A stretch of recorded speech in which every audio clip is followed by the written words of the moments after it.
You're listening to the Call Kent podcast, where Kent C. Dodds answers questions and gives insights to software engineers like you.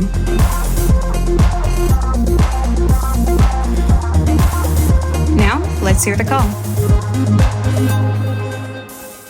Hey Kent, my name is Naor and I'm a software engineer at Empathy. I'm a big fan of your work.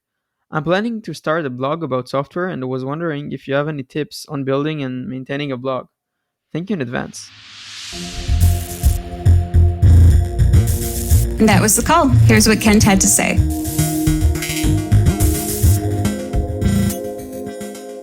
Hey Nor, yeah, this is great. So for my personal blog, I have it hosted on GitHub and it's all in MDX files. And a big reason for that, aside from the fact that I'm a developer and I like having things on GitHub, is that a lot of developers read my blog and they already have GitHub accounts, and so they can contribute typo fixes and things to my blog, which I really appreciate. And so depending on what you're planning on for your blog, doing something similar might be nice so that you can get contributions. The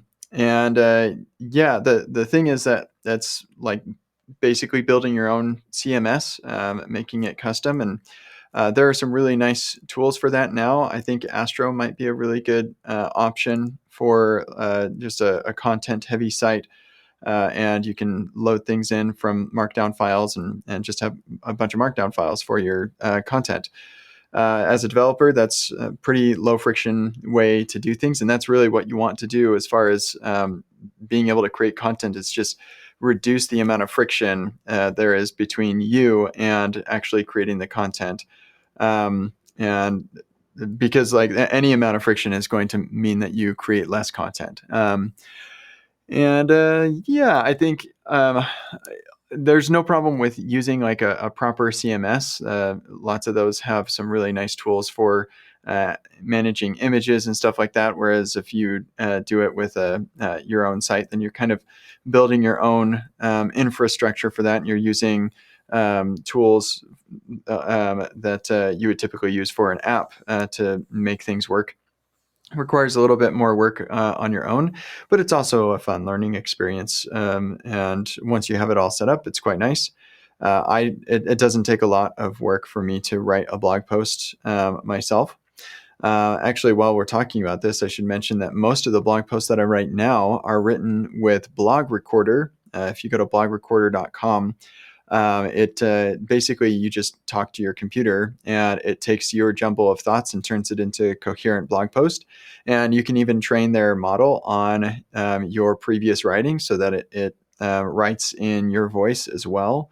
It doesn't really use the words that you say word for word exactly, but it does catch the primary meaning. And so I typically will record my thoughts and then I'll go through and make any edits or changes that I feel are necessary, which honestly typically isn't that much. So it works out pretty nicely for me. And I've been using that a lot. So like really reducing friction quite a lot doing that. And then as far as other things like on keeping it going, for a really long time, I would blog every week. I would on Monday, I would say, okay, what did I do last week that I think would be interesting? Or what am I working on right now that I think would be interesting to talk about? And it was just something that I did every week. And something that can help with that is by setting up a mailing list. So people are expecting a weekly blog post. And so then there's a little bit of that friendly pressure to actually produce blog content. So I hope that is helpful to you. Good luck on your blog endeavors. Have a nice day. This has been the Call Kent podcast. Learn more about Kent at kentcdodds.com and get your own questions answered at kentcdodds.com/calls.